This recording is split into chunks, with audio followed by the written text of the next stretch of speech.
اعوذ باللہ من الشیطان الرجیم بسم اللہ الرحمن الرحیم۔ ایم ایس نیوز HD5 کی ناظرین السلام علیکم۔ امید ہے کہ آپ لوگ سب خیریت سے ہوں گے۔ آج کا جو ہمارا مین ٹاپک ہے وہ ہے عسکری مفتی منیب الرحمان صاحب کے بارے میں ہم بیان کریں گے۔ عسکری منیب الرحمان صاحب نے جو بیان دیا ہے اس کی آپ لوگوں کے ساتھ تفصیلات شیئر کریں گے اور مفتی صاحب سے کچھ اہم سوالات پوچھیں گے۔ کیا مفتی صاحب کے اس کے سوالات کے بارے میں کیا رائے؟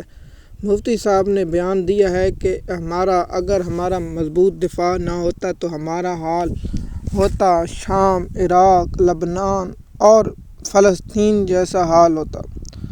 مفتی صاحب سے کچھ سوال پوچھیں گے۔ کیا مفتی صاحب ان کا جواب دینا پسند کریں گے یا نہیں، وہ ہم الگ سے بات کریں گے۔ مفتی صاحب سے ایک سوال ہے کہ مفتی صاحب جو پاکستانی قوم پر ظلم ستم جو 9 مئی کے آڑ میں کیا گیا اور 26 نومبر کو جو ہوا اس پر مفتی صاحب کی کیا رائے ہے؟ مفتی صاحب آپ سچ بولیں تو تاکہ پاکستانی قوم آپ پر اعتبار کرے۔ مفتی صاحب کے بیان یا دیگر بیانوں سے ہمیں کوئی لینا دینا نہیں۔ مفتی صاحب کیا پاکستان ایٹمی ملک ہے؟ کیا اس کا کریڈٹ صرف ان اداروں کو جاتا ہے، قوم کو نہیں جاتا جس نے ایٹم پاکستان کو قوت بنایا؟ اس کے ساتھ کیا ہوا؟ آپ کی اس کے بارے میں کیا رائے ہے؟ کیا اس کو نظر بند نہیں کیا گیا، اس پر کڑی نظر نہیں رکھی گئی اور اس کی زندگی کو کیا نہیں کیا گیا؟ آپ لوگ یہ بتا دیں۔ اور دوسرا، اپنا پاکستان کے جو معاشی اور سیاسی حالات پر آپ تو کہہ سکتے ہیں۔ مفتی صاحب آپ یہ بتا دیں کہ پاکستان سعودی عرب کی مضبوط فوج نہیں تو کیا وہاں ترقی نہیں، وہاں کیا اتنا ترقی کر؟ مفتی صاحب آپ تو UAE کے بارے میں آپ کی کیا رائے ہے؟ وہاں تو نہ کوئی ان کے پاس ایٹم بم ہے، نہ نیوکلی، نہ کوئی اتنے ٹینک، نہ اتنی مضبوط فوج، تو پھر بھی وہاں لوگ اتنا کاروبار اور اتنی ہر چیز کیوں کرتے ہیں؟ مفتی صاحب آپ اس کے بارے میں بھی تو رہنمائی فرمائیں۔ مفتی صاحب آپ یہ بتا دیں کہ لوگوں کو اغوا کرنا، لوگوں پر تشدد کرنا، لوگوں پر ایک جبری اور سیاسی تشدد کرنا، اس کے بارے میں آپ کی کیا رائے ہے؟ مفتی صاحب کیا آپ یہ نہیں مفتی صاحب آپ یہ بتائیں نا، جب شام میں بشار الاسد کے ظلم و ستم کی بغاوت کی وجہ سے آج شام بشار الاسد بھاگ چکا ہے۔ مفتی صاحب آپ یہ بتائیں فلسطین کیوں اسرائیل فلسطین پر حملہ کرتا ہے؟ آپ حقیقت بتائیں نا مفتی صاحب۔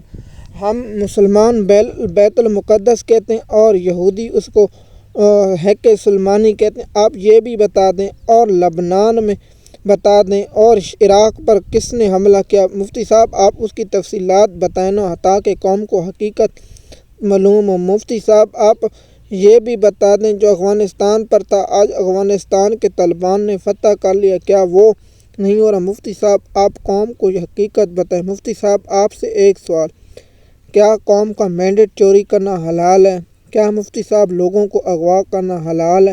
کیا لوگوں پر تشدد کرنا حلال ہے؟ لوگوں پر ایک ہی الزام میں 100 مقدمے بنانا کیا مفتی صاحب حلال ہے؟ مفتی صاحب کیا ایک شخص جیل میں موجود ہو اور اس جیل کے اندر موجود ہونے پر پولیس والے کو اغوا کرنا اور ڈرائیور کو اغوا کرنا، اس کی ورزی پھاڑ دینا اور اس پر مقدمہ بنا دینا؟ مفتی صاحب بہت سی باتیں ہیں، کیا آپ اس کی رائے نہیں دیں گے؟ مفتی صاحب آپ پاکستانی قوم کو حقیقت سے آگاہ کریں تاکہ مفتی صاحب آپ کے بیان کے بعد ہو۔